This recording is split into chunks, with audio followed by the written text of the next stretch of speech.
Welcome to the Relaxed Dog Podcast, the podcast where the dogs are the stars of the show.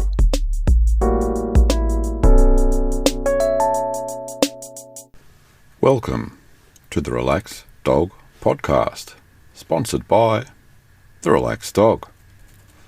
Thank you for listening. I am your host, Robert Ober, and I hope that you and your dog are well. As I record this on a Monday afternoon, fresh back from an exhilarating weekend in Belangolo Forest with my club, the Siberian Express All-Breed Running Club, which is a club for sled dogs, and it was great to get out in the forest again, and Marley had a ball. If you have a dog that likes to run, I highly recommend that you let it and do it appropriately. This week on the podcast, after the usual bit of doggy news, I have an interview with Ben Reuter, who is an exercise physiologist, and he's going to be sharing quite a little bit of a sensitive one on his Labrador Retriever, Emma. In a tragic incident, as reported in the Times of India, a pet dog has allegedly jumped to its death after the demise of her owner, a woman doctor from Kanpur. The doctor adopted the dog, Jaya, around 12 years ago as a puppy. The article goes on to say that when the doctor's body was brought home from the hospital, Jaya started barking and wailing. Later, she apparently rushed upstairs and jumped off the building. And I'm sorry, but the second article is also not a pleasant one. Manny Pacquiao, the boxer, is mourning, and his family is mourning the loss of their 14-year-old Jack Russell Terrier, Pac-Man. Unfortunately, he was accidentally run over by one of Pacquiao's aides as they were moving cars around the garage area. I think we all can see a lesson there. In happier news, in Trout Creek, which is in Summerland, Canada, a 120-pound shepherd is reportedly lifted up from a crevasse by abseilers after passers-by could hear the dog barking down below. It was apparently trapped down there for close to a day and is reportedly doing well. And now we go to Giffnock in Scotland, where the owners of a dog called Freddie went into their local Morrison's supermarket and left Freddie tied up the front. The weather took a little bit of a turn and went from dry to rain. Funny that in Scotland. And security guard by the name of Ethan Dearman on his patrol came around to the front, saw the dog, saw Freddie in the rain, and what did he do? Put up his umbrella and stood by the dog, sheltering it from the rain. A little while later, Freddie's owners came out and thanked Ethan. While he was doing that, someone captured the moment on their phone, shared it to social media, and now that image has gone viral. So thank you, Ethan. And for those that didn't get the answer to the trivia question last fortnight, the question again was Santana, Ty, Sam Seven, Boyka and Icare name the movie. It was, of course, John Wick 3. Amazing scene in that movie. Anyway, here we go with this week's interview where Ben is going to have a special share with us and he's going to tell us all about Emma. Welcome to the podcast. I'm here today with Ben and we're going to be talking about Emma. So Ben, take us back to just a little bit before Emma and give us some background as to how Emma came into your life. Always happy to talk about this. So go back a little bit farther than before I got Emma. For some reason, it was stuck in my mind when I graduated from college that I wanted a dog. So of course I got cats first because I figured, you know what, if I can take care of a cat, the next level of responsibility is a dog. And I had it stuck in my mind. I wanted a Labrador Retriever, and I cannot imagine why it was. So my first job at a university, I had a lady that I worked with. She and her husband were part of a lab rescue in Florida where they rescued labs and found homes for them. And she kept saying, "Oh, I've got this dog for you," or "Oh, I've got this dog for you." And I always had an excuse. And finally, she had one dog. She just kept saying, "This is perfect." And I said, "Fine. I'm teaching this anatomy hands-on lab class with students. Bring her into the class. And if she's not aggressive, I'll take her." So about 3 hours later, I had a dog, and that was my first dog, Jasmine. And I had Jasmine, and I moved up to the Pittsburgh, Pennsylvania area, and friends of mine who I met there kept saying, "You need another dog. You need to have two dogs. Jasmine needs a friend." And I kept putting it off and putting it off. It's like, no, I mean, one dog is enough. And Jasmine tore her cranial cruciate ligament, had surgery, and came back from it with no problem. And when Jasmine was about 10 or 10 and a half years old, I do a little personal training on the side in addition to my university job. I got a text from a former client who'd moved away with a picture of a chocolate Labrador puppy saying, "You need to call this number right now. This is the next dog for you." And that was Emma. So I called this number, and it's this couple, newlywed. They both work, and Emma had been adopted from them at 6 weeks, by them at 6 weeks old, which for anybody in the puppy world knows that's probably a little bit young to leave her mother. Yep, just a little bit. Mom and dad worked, so the dog was kept in a kennel all day.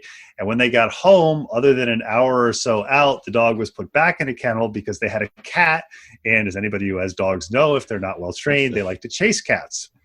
So that was Emma at about 10 weeks old. I show up with Jasmine saying, if Emma gets along with Jasmine, I'll adopt her. And lo and behold, 2 days before Memorial Day, Emma came home with me. And Emma was a 10-week-old puppy, supposedly with papers, but I think there's absolutely no question that if she was able to leave home at 6 weeks, she was a puppy mill dog. Mm-hmm. And Emma had, as a dog that was left her mom early, and as a dog who had been kept in a kennel and not really socialized for the 4 weeks that the first owners owned her. Kudos to them for recognizing that it was a little bit beyond their care and for getting rid of her. She was Cujo. So she was nice some of the time, but she nipped. And, I have to add that I had adopted Jasmine when she was 13 months old. So all of the puppy stuff was kind of gone. Mm-hmm. And I had no clue what to do. And I was fortunate enough that one of my clients had hired a trainer to train her golden retriever puppy. And it said, "This lady is really good. Why don't you do it?" So I contacted this lady. This lady came. And I still remember it was supposed to be 4 one-hour sessions. And Emma was a nipper. She would nip and growl and play because she'd never had puppies. Mm-hmm. And mom to say, this is too much.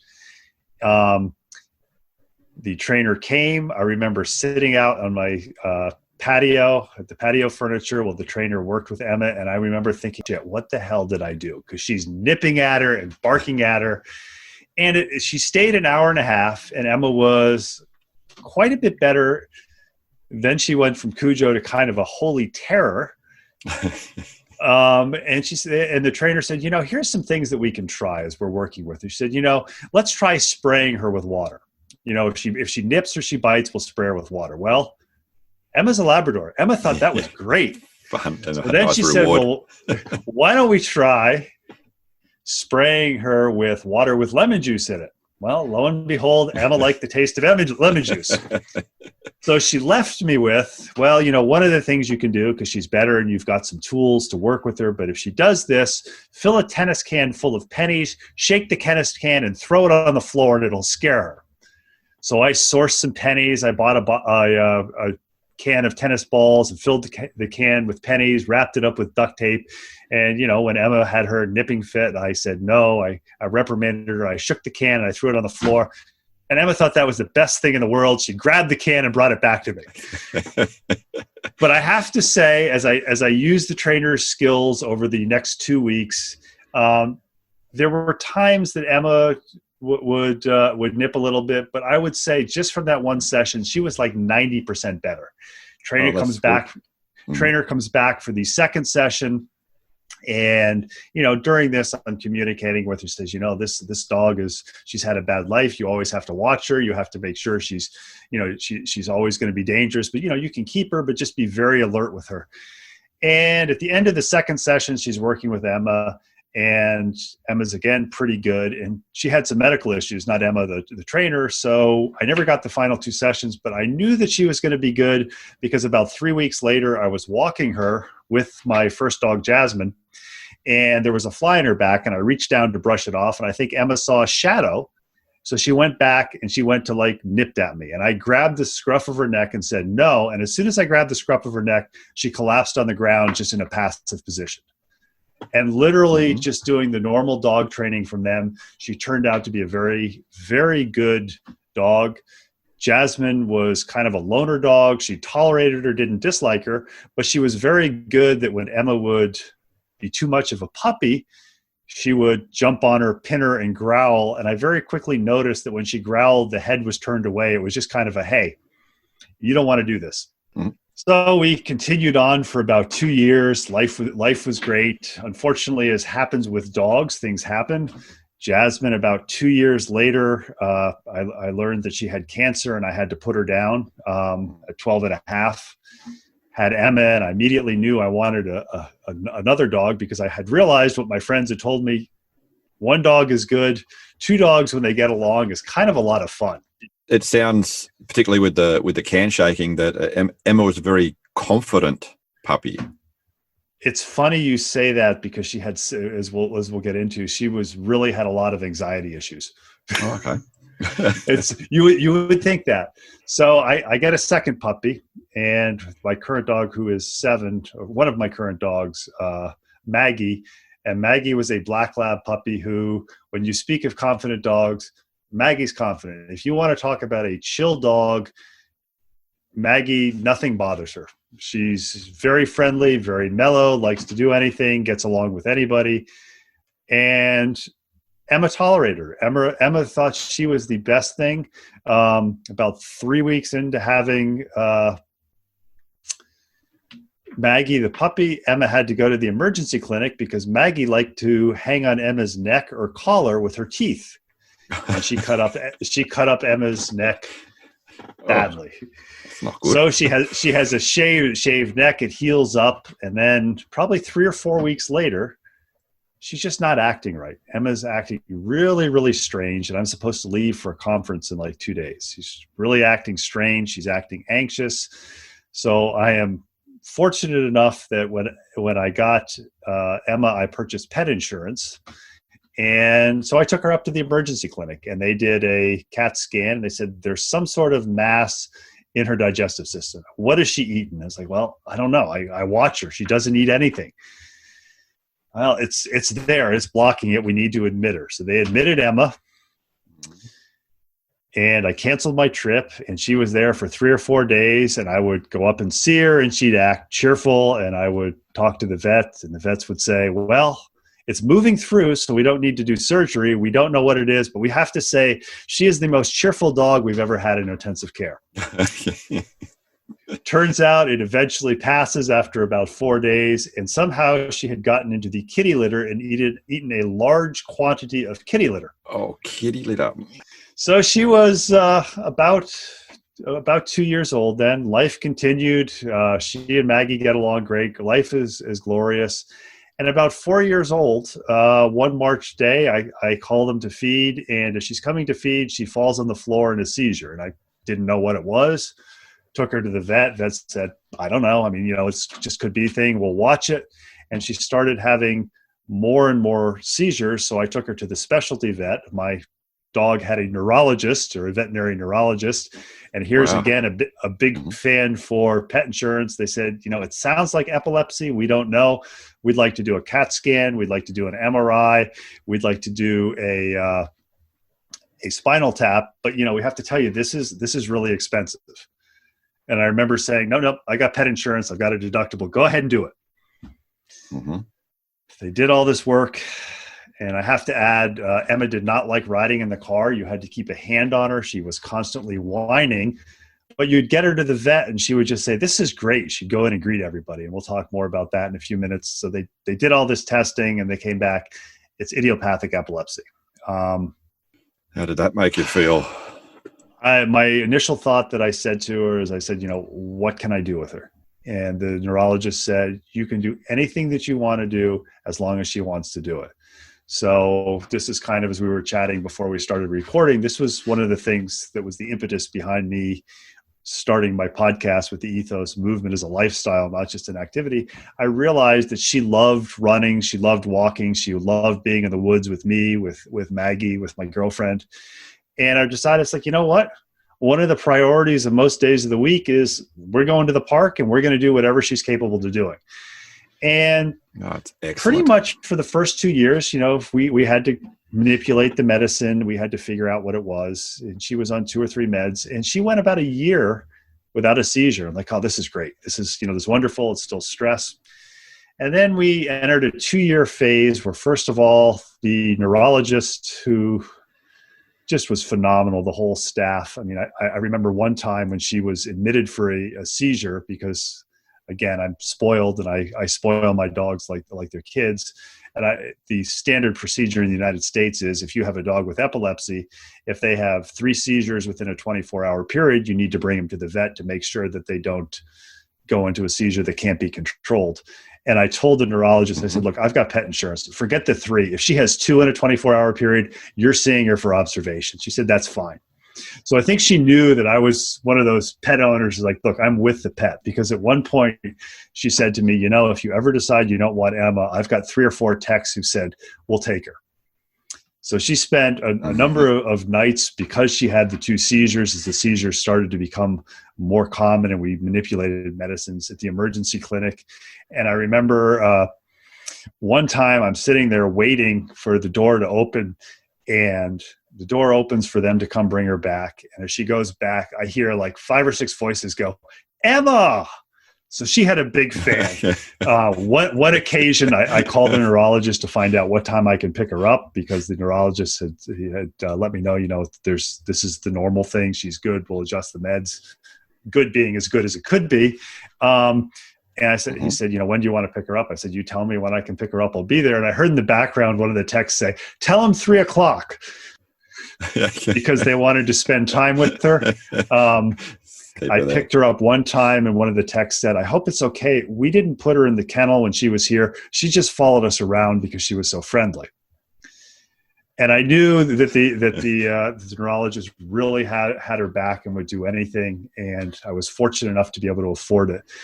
And about 2 years into this, with the manipulation of medicine and things like that, the neurologist calls me after a series of blood tests and says, she's got some really abnormal values. I want her to see the internal medicine vet. Yes, my dog ended up with 2 specialists. And, she goes, and we have an opening that we can get you in tomorrow, which happened to be a Saturday. And I remember thinking, God, I'm going to lose her. Is it cancer? What is it? So I'm completely stressed out. Bring her in. They do the testing. Finds out she has inflammatory bowel disease. I later find out from the neurologist that it wasn't that it was an emergency. I mean, it could have been 2 or 3 days later. It was that she knew how conscientious I was about my dog and how much I would worry. And she was doing me a favor by getting it in early because in early, yeah. because I had communicated to the internal medicine how nervous I was. And, obviously doctors in the same practice talk. I remember the neurologist was so apologetic. She goes, "Oh, I should have said this. I just was trying to, I know how much you care about it." No emergency, just wanted to do great service. I mean, she was absolutely phenomenal. So Emma now had a neurologist that she saw every 3 or 4 months, sometimes sooner if she had a series of seizures. And she had an internal medicine specialist who she had to see every 3 weeks because they needed to do blood tests when they manipulated her medicines to try to get her to control the inflammatory bowel disease. How did she go with the meds? All I can say is when she passed, she was on 8 different medications. They kept adding things. Significant atrophy from the steroids in the hindquarters, and still absolutely happy-go-lucky. I mean, obviously anxiety when riding in a car. I'll talk about some of the other anxieties, but just really an overall, if you ever looked at somebody who she would whine all the way up to the vet. She'd pull me in the door, and there was one lady behind the desk who would pull you into the vet door. Vet door. Yes, after whining all the way up, she would pull me into the vet door. There was one lady behind the desk, a check-in lady, who would stand up and say, "Can she hop up on the desk?" So she had her fan club. Then neurology would take her back. Mm-hmm. I would hear at various times from either neurology or from internal medicine, we took her up to, like one time internal medicine said, "Yeah, sorry it took us so long to bring her out front to you, but we took her up to neurology to show her off." Why do they have a picture of her on the bulletin board? We don't. So unfortunately, looking back, it was a slow decline. Probably first 2 years were pretty good with the inflammatory bowel and the epilepsy, more and more seizures, more and more meds, more and more visits. Just a dog that every day, or just about every day, she was able to get out, go to the park. Sometimes we went faster, sometimes we didn't. But 2 days before I had to put her down, she was able to go out and trot along quite happily for 3 miles. The interesting thing is, you say she was you said she must have been a confident dog. She wasn't. As I said, she hated to ride in cars. She was afraid of people until she was introduced to them. I had to actually buy a different teapot because the ding when it went off would send her to her comfort place, which was sitting on the sofa. And the other thing that would set her off was if somebody opened the attic door. She could be downstairs, and if you opened the attic door, she would immediately be in her comfort place in the sofa. On the other hand, fireworks, no problem. I remember them doing some construction work in my house where they were using a nail gun, and she and my black lab would sit there with their heads cocked. The nail gun would go off, and they'd just become like, that's kind of interesting. So really a dichotomy of a dog, but just a dog who had these 2 chronic illnesses that were gradually getting worse and just had a phenomenal attitude towards life.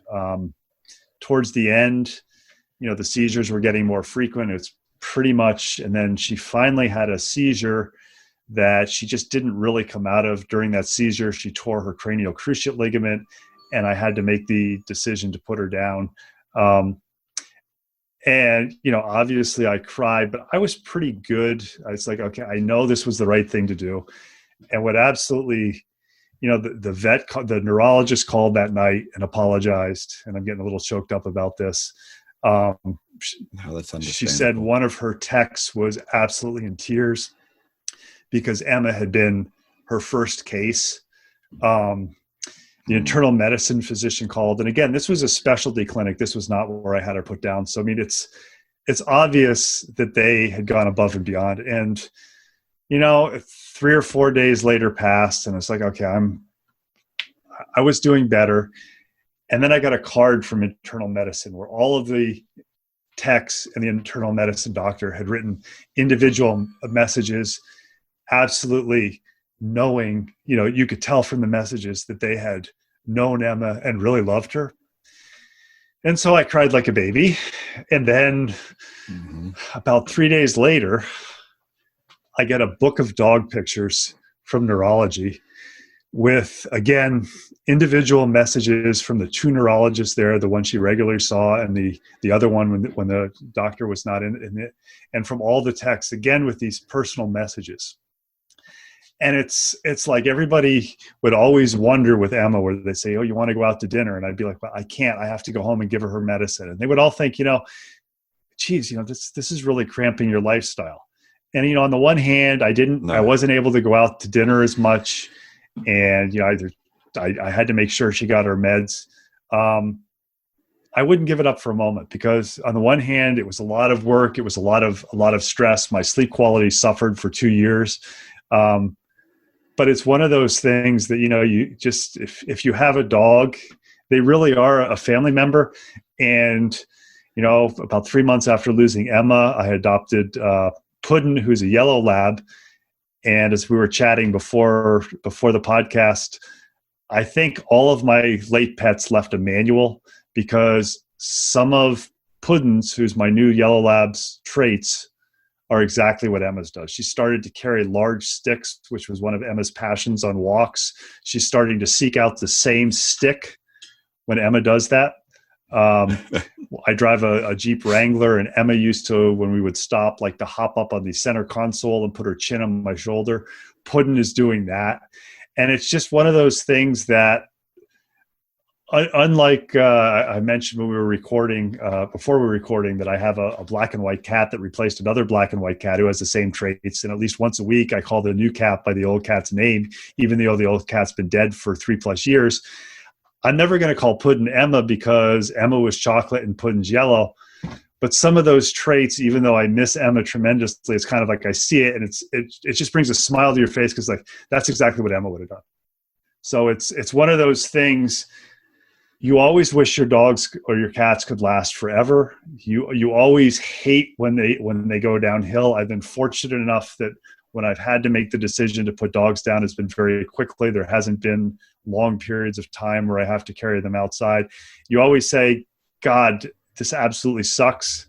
But with the wonders of digital photography, I'm starting to see, in Facebook, when you go memories, pictures of Emma popping up.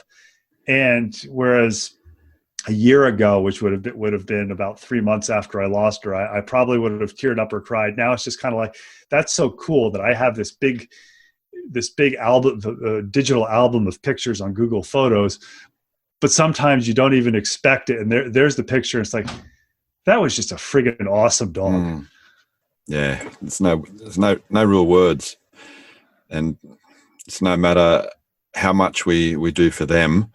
It's what they do for us is phenomenally a million times more. You just can't put it into any sort of mathematical equation. No, I mean, and you kind of find that there's some people, when you talk to them about your dogs, they either get it and they pull out pictures of their dogs and they tell stories, or they look at you as if you're a little off or daft and go, well, it's just a dog. And it's kind of, I found, if you're saying it's just a dog, you and I probably aren't going to be long-lasting friends. Just means that they just haven't had a dog yet. Yeah, and it's I know I'll lose these, and I think each one of them leaves a special place. And I remember somebody saying to me, it's like, somehow, somewhere in the cosmos, somebody or something knew that you were the person who was meant to deal with her. I was fortunate enough to buy pet insurance. I was fortunate enough to be able to afford her, and that really probably prolonged her life, because if something would happen and they'd say, we need to do this test or we need to do this medicine, her meds at the end of her life were over $400 a month. And because of pet insurance, I was able to afford that. And without pet insurance, I'd feel like I would have had to make a decision that I don't think anybody wants to make, which is either put her down or find a new home for her. And I think I'd almost give up my house before I'd find a new home for one of my pets. And that may sound a little extreme to some people, and other people are probably nodding their heads along going, yeah, I agree. No, we just, actually there was an article on our local news last night where a lady had lost a dog got away, and she was in the process of hiring a helicopter pilot to fly over local bushland to see if they could find it. And I mean, that's draws parallels to what you do. I mean, it's not how much does it cost? It's how soon can you do it? Absolutely. So you mentioned that Emma did a lot of hiking and outdoor exploration with you. She did. I'm a big mover, and what I really learned probably. Basically, when I moved up here from Florida with my first dog, Jasmine, is they just loved being in the woods. They loved being on trails. We would do what you call fartlek, and fartlek is basically a Scandinavian term. It means speed play. And I kind of adopted that after my first dog recovered from a cranial cruciate ligament, because my goal is my dogs, I want them to be able to move literally, if possible, up until the day they die. And in both of the instances of the dogs I've lost, I've been able to do that. So we do fartlek. We go out and we'll go anywhere between 2 to 5 miles. We'll go at their pace. So this time of year, like I went out with my 2 dogs today, and I'm not going to be able to convert this into metric, but it was about 75 degrees and 90% humidity. So very humid. We went at their pace. Mm-hmm. We called it kind of a sniffy walk. On the other hand, if it's 15 degrees and snowing, we're probably going to go longer, and we're probably going to go faster. So we go at their pace when they want to go. Where I live, my memory of my first dog is slipping her collar and bouncing up and down, looking at me in the middle of a road. So I leash my dogs. But Emma just really adapted into going in trails. She loved single track. She loved to jump over down trees. And as I think I mentioned, the bigger the stick, the better. And sometimes you just look at her and go, there's no way you're going to carry that stick. And she'd take this thing the size of your forearm that was 6 feet long, and her head would be tilted over like this to hold it up in the air. Mm-hmm. And lo and behold, she carried that thing for 2 or 3 miles. Very much relate to that with our dog Marley. Yeah, and it's as I said, I think I'm not going to say Emma's replacement, but the new member of the pack, Puddin, maybe doesn't have these same stick skills as Emma, but they're starting to grow. She hasn't gotten anything quite as big, but it's just like Emma. The stick goes in the mouth, and it's always they find the stick. The head goes up as if they're proud. The tail goes up, and it's almost like a look at me, I've got my stick. And the funny thing is the black lab who has been with both of them kind of looks at him and goes, this is walkie's time. This is not time to screw around with a stick. We're like focused straight ahead. Emma, on the trails, did you ever run off or have any interesting relationships with local wildlife? Well, they never run off because I keep them on collars, and I'm knocking on wood when I say that. Yep. Interesting wildlife. Let's see. I have a fenced-in small backyard. Inevitably, a rabbit will get under the fence and run back and forth as the dogs chase wildly after her until it slips back under the fence. So Emma was a big fan of that. She would see a deer and kind of go into a pointing mode. And if there were turkeys, she was very, very interested in wild turkeys, but wasn't exactly sure what they were. Did you ever get close up to the turkeys? Well, probably the closest we've been to a turkey was probably 8 or 9 feet where we flushed them. And the turkey kind of flew up, and I think you can imagine what Emma did. She kind of jumped back and was a little bit scared. And then when she realized what it was, she's like, oh, wait a second, I'd really like to go after this. And the tail would whip back and forth. She never got a turkey. She never got a deer, and she never got a rabbit. I kind of think she probably wouldn't have known what to do. The other thing is that I have a patio with some fairly extensive drainage, and it seems like every summer we get 1 or 2 toads that comes up from the drainage and sits on the patio in the evening. So I think for probably the last 5 or 6 years we've seen it. I call it Toad. I have no idea, or Todd the Toad. I have no idea if it's the same toad, but Emma would, trot in from her evening rituals and see the toad and kind of stop and sniff at it. And the toad would just essentially ignore her. It's like, I don't know what you are, but I'm just sitting here on the warm pavers. So you mentioned very early on that Emma liked water. How is she places like swimming? Did you do much I of that? did not do any swimming because I did a little bit her first 2 or 3 years when she was diagnosed with epilepsy. One of the recommendations with dogs is you do not swim them, because if they have a seizure in the water, you can't do it.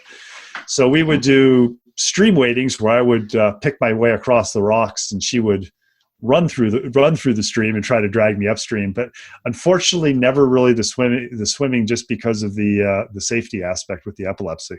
Yeah, no, very understandable. How was she with food? Amazingly enough, you would think with inflammatory bowel disease, you would think that she would have a very cautious appetite. She would. Hang on, she's a lab. She's a lab, but you would expect that with all the drugs. They said this may stun her appetite, but she always ate her food. She got twice as much as my black lab, because with the inflammatory bowel disease, she was not absorbing food well, and she really enjoyed cut grass. So I have a fenced-in backyard, which I think she passed it on to my black lab, the fact that when you have grass clippings, those are wonderful things to eat. They taste good. Of course, they then come up. So she would attempt to eat large clumps of grass, at which point they would be upchucked. So I had to replace, the summer after she died, I had to replace my mower. And I said, this time I'm going to replace it. I'm going to get a grass catcher. So every time I mow my lawn, my black lab goes out, immediately runs up on the lawn. And you can tell when she looks at me, it's like, wait, there's supposed to be grass clippings here. I smell the cut grass. The other thing that Emma excelled at is when we would run single track, which is very narrow trails. She loved tall grass. So there's a variety of grass called Timothy. Very tall strands of grass. So she'd like to trot along and kind of reach over and grab big mouthfuls of grass. So a little bit unusual. Carrots were a big favorite. And one of the things that we did, because we wanted to make sure we stimulated her appetite, is we always put a tablespoon or two of canned pumpkin in her food. And she would enjoy that. Unfortunately, because I'm an exercise physiologist, I think most of the food that I gave her, other than the grass and the kitty litter that she ate early in life before I learned to walk off where the kitty litter was better, she probably ate disgustingly healthy. Which is good. More people really need to think about what they feed their dogs. Yes. So did she have any favorite games? She was not really a game. She enjoyed, as I said, she enjoyed hiking, walking. She enjoyed just hanging out. She was a lap dog. She was, at her best weight, she was 75 pounds. At her least weight, she was 65 pounds. But one of the things she liked to do with her, not so much a game, but if you lay on the couch, she'd want to come lie on top of you, which was fine. She was actually much more stable and a much better lap animal than some of the cats I've had. The interesting thing is both the first black and white cat I had and the current black and white cat I had like to lick her ears on the inside. The other thing that I think is interesting, and again, this is why I'm so happy I have digital pictures, is for most of her life, when she would want to lie on top of me on the couch, the first black and white cat I had would then come along and lie on top of her. That's the mental picture I just had in my mind before you said that. So I have to, and she would have absolutely no problems. Like, I'm laying where I want to be. This is my happy place, whatever you do. So there are times when Emma would lie on top of me and the cat would lie on top of her for 20 or 25 minutes until the cat would get bored with it. Nice. I like to joke. My dogs are not working dogs; they're companions. They don't really play games. They exercise, they hang out with me, and they enhance the quality of life. My first lab was, I thought, oh boy, well, I'll be able to throw the ball and retrieve it. And I quickly learned, I don't know if it's a nature or nurture with all of my dogs, is they'll fetch and retrieve, but after 2 or 3 times they'll say, I don't know why I'm doing this. I'd rather just hang with you. I actually used to joke with friends of mine, not a working dog. And at the time I had Emma, the chocolate lab and my current black lab. And I said, it's a good thing they're not game dogs, because if they were game dogs and I shot a duck, Maggie, the black lab, would run out, grab the duck, swim around with the duck in her mouth, and never bring it back. Emma, on the other hand, would have said, hey, you just shot a duck. Good job. Why don't you and I go out and get it together? Yeah. So they share, well, shouldn't preempt it, sleeping arrangements. Funny you should bring this up. And this is friends of mine who listen to this will probably contact me and give me a hard time. When I got my first lab, Jasmine, I had this image. It's like, oh, this will be nice. She'll curl up at the foot of the bed. This will be nice. Well, my first night, I woke up dreaming that I was being strangled to death, and there was a black lab looming over me, straddling my throat with her face in my face. So I turned it into, and this was in the year 2000, I turned it into no dogs in the bed. The only time the dogs were allowed on the bed is when I traveled and we stayed in hotels, or I visited friends who also had dogs. And it's like, okay, now you get up on the bed. So Jasmine never spent time on the bed other when we traveled. Emma never spent time other than we traveled. They generally were not allowed on the furniture, although Emma would jump up on the sofa. And when she jumped up on the sofa, you knew that there was some sort of stressor or something that was causing some anxiety. I don't count her lying on top of me as being on the furniture, because she was on me. Never slept in the bed, slept on her dog bed right next to me. Maggie, my black lab, never slept on the bed, never had any interest. And then we come to the current dog, Puddin', who Emma left some notes for. And Puddin' is the first dog that is allowed to sleep on the bed because she sleeps better on the bed. So I think Emma left in the manual somewhere, hey, lying on top of the big guy is kind of a lot of fun. And the times when you can get on the bed, it's really nice too. So I'm going to leave you with the legacy of keep working your way in, and sooner or later we'll be able to sleep on the bed. So she sleeps on the bed because if she sleeps on the floor, she gets restless. If she sleeps on the bed, she curls up and goes to sleep. So nice. she left a legacy of saying, and the interesting thing is the black lab is like, thank God, I don't have to worry about this yellow dog bugging me in the middle of the night. I can just sleep. So go on, let her on the bed. I don't want to be on the bed. I've sort of lost that sort of last sort of boundary as well. We went from outside corridor to inside bedroom to extension at the bottom of the bed to in under the covers. Yeah, Puddin' the yellow lab has currently basically said this is now the rule with Puddin', and I think we all know how long this will last, is you're allowed up on the bed, but you have to wait until you're invited up. Yeah, so it's a lost cause.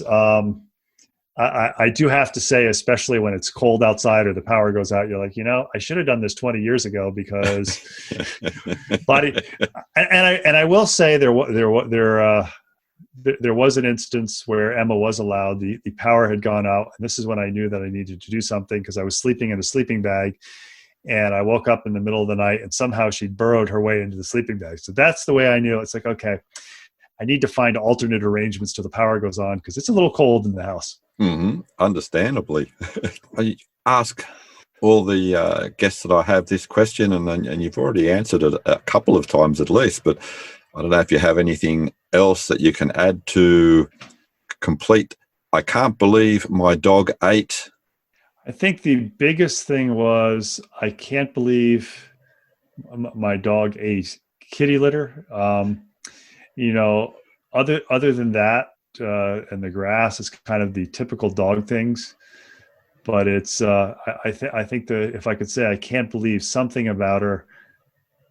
I hope I have half the spirit she has, because you got to figure for half of her life she had these two chronic diseases. She probably didn't know what was going on, but if you're ever having a bad day or something, you just look at it, and here's a dog that just has a joie de vivre. It just loves life, and I think that's the take home message. Is I think I got more out of her than she got out of me, and if I ever had a doubt that I wouldn't have one or two dogs in my life, she pretty much took it away, even though she was probably 3 times as much work as the other dogs because of the medicine. They're so stoic, and I know I've mentioned before, and I don't know if people know Monty Python, but the Black Knight that stands there and just starts losing limbs, and it's, come on, it's just a scratch, keep going. And that's definitely how I see how dogs are. They're just like, they're no drama, you know. I'm with you. Let's do something. Yeah, it is. It sucks when you lose them, but on the other hand, you're like, oh my God, these were just so many wonderful experiences. And you know, there's with either of the dogs I lost, but especially with Emma, with so many of the Facebook memories popping up, you know, there's rarely a day where I don't bring her up in conversation or talk about her or something. And, you know, because she just was such a wonderful spirit. And from what you've said, the response that you've got from the places that you took her, all the vet techs, that just speaks volumes about the type of dog that she was. She had a fan club, and I you know, it's unbelievable. You know, I would call and, you know, they say, you know, and can I get your name? And as soon as I would say my name, they would say, oh, you're Emma's odor. And you know, on the one hand, you like to think that all animals are treated like that when they go to the vet. But I think that her spirit just was, they picked up on it because, you know, they would be walking. This is a big emergency clinic. The best story for this is there was one big flare up of her inflammatory bowel disease, and it was on a Saturday afternoon. I remember she couldn't keep food down. So, of course, I've got pet insurance. So, well, we're going to the emergency clinic. And we made the trek up to the emergency clinic, and we're sitting there. You know, it's a Saturday afternoon, and an emergency clinic for vets is just like the emergency clinic for people. Saturday afternoon is probably not the best place if you want to be in and out. And we waited an hour or so. They bring her back, and then her internal medicine doctor comes out and says, I hope you don't mind. We just took Emma out of the emergency room and brought her back to internal medicine. She just happened to be there and walk through and see Emma and say, oh, what's the problem? When she found out it was internal medicine, she's like, well, we'll take care of this. She doesn't need to stay in the emergency room. And I think that was when I think I kind of suspected it before, but then that's when I kind of realized, you know, she's going to have some problems, but even if I have to leave her at the emergency clinic overnight with internal medicine or neurology, she's going to have a good time because she's got people there who not only are they there because they love animals, but specifically I've seen when they don't have to, they love this dog in particular. That makes all the difference. Thank you very, very much for sharing such an interesting story about Emma. It's sorry. Yeah, you don't realize sometimes the influence dogs have, and I mean, I think if you'd met her, you'd be going, yeah, I'm not saying this because she's mine. She was a special dog that clearly was put here for a large number of people to benefit from. Absolutely. I think they, sorry. Definitely. That's what they're here for. Do you want to mention some of your podcast and some of the other things that you do? Yeah, I think the best thing that what would be most interesting to your readers. I mean, I do a couple of podcasts with the ethos movement as a lifestyle, not just an activity. But if you go to www.moving2live.com, movingtolive.com, there is a page there where you can fill out a form to have your four-legged friend featured as a mover. You answer questions like your dog or your cat. So we'd love to have people literally across the world. If you think your dog is really cool, every Thursday, or pretty much every Thursday, we publish that. The other thing for dog lovers, from my local podcast, Fitness Lab Pittsburgh here in Pittsburgh, Pennsylvania, if you go on Instagram to LABPGH. Every Monday, Wednesday, Friday, we do movement tip and lifestyle hack 1-minute videos. The majority of these take place when we're in the woods with my 2 current Labradors, Maggie the black lab and Puddin the yellow lab. So you can see these 2 dogs kind of interacting, because one of the things that we find with movement and with exercise is it helps to have an accountability partner or partners. And I know that if I don't get my dogs out for 40 to 90 minutes, at least 5 or 6 days a week, they're really going to be pains in the butts. And the old adage, a tired dog is a good dog, really holds true. But I think at the FitLab PGH Instagram, every Monday, Wednesday, Friday, you can also find it on Facebook, but Instagram, you can see all of them very easily. You're going to see a whole bunch of videos of 2 Labradors having fun. And I mean, one of the things that I think is really neat with that, just pertinent to this particular interview, you can scroll back. Emma unfortunately had to be put down in April of last year, so April 2019. But if you go back, we actually did a video explaining why, I'm choking up a little bit, why Emma wasn't there. But you can actually go back from when we started doing FitLab Pittsburgh, and the first videos that you see with Labradors in it, you can actually see Emma the Chocolate Lab. So she's not with us, but she's with us in spirit. And thank God to digital video, you can actually, if you think Emma sounds pretty cool, go to FitLab PGH on Instagram, and you can see all kinds of videos of Emma carrying a stick, jumping over trees, and basically helping spread the ethos that movement is a lifestyle, not just an activity. That's an excellent message, and I do encourage everyone to go and check out that sort of stuff. Thank you very much again, Ben, and I'm hoping to catch up with you shortly for more talks. Oh, thanks for having this. I think what you're doing with podcasts, because sometimes the stories of dogs are more interesting, or at least as interesting as the story of people. Thank you very much for listening. I hope that you enjoyed the show. If you did, why not tell a friend? Then you'll have something more to talk about with them. Anyway, until next week, stay safe, and remember, your dog is family.